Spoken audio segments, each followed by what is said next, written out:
લો બાપા ઠંડો પી લો મને કો ભાઈ ઠંડો ભાવે ને આજ કે ગુટકો ઠંડો ગાચી લે પપ્પા ઠંડો પી લે માંગ આજ તો મંગાવ્યો માન દે કે તું લે બેઠો બીજી બોતલ હું તો બહાર જ હારી દીધું બાપા ઠંડો પી મમ્મી હા યાર કે દુકાન ઠંડો ભાવે ને યાર અડમોજી તો આજ તક કદી નહીં આર્યો ઝાડો ઝંડા રૂપે ચીચે અડમોજી તો તો કોણ આવી અડમોજી ઘરો ખડા ઉડા પણ બે બાદ હાર અડમોજી ગયા તું નહીં અડમોજી બડો ન આજ ફોન કરી દયો નહીં અડમોજી બે પહોંચ્યા આમ ગણપતિ ભાઈ મોકલવો નહીં હાથ બીજું આયા પણ બડો નગુર ઇતિ પાણો પૈસા વસકે થોડી જો કોઈ ચુનાવ ચલે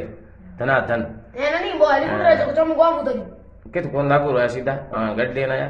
હું તો अपन दे तो कोई भी हो गरीब की हेल्प करना चाहिए भाई अपन हम बाबू सिंह एमएलए साहब है तो कने क्या नहीं जगन बाबू सिंह कदी खाली हाथ नहीं काटिया जड़ो आप हाबर में जो कौन बाबू सिंह कदी मना नहीं करी एंड भाई हर एक कोई आज हडमोजी कने कोई क्यों अपरो तो हडमोजी कने कहो भाई मारे आप है तो हडमोजी बड़ो पग पगड़ी निकालियो ठीक है भाई रुक गया अपन के 3-4 नेता इतना खूंखार है मतलब हर एक गरीब रे हेल्प आवाज घणी उठावे ठीक है ना गरीब आवाज उठावे तो बढ़िया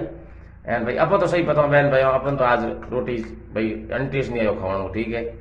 एंड अपन पूरा वीडियो देखनो है हमारा बहन भाइयों મને तो ઠંડો નહીં ભાવે નહીં દાદુ यूट्यूब आईडी नो है जेटी राजस्थानी कौन सी कौन है फेसबुक माते अपन आईडी नो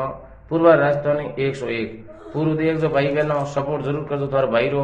तो थारो भी भाई थारो कदी आवाज उठाई थारो हेल्प जरूर करेला थारो भाई एने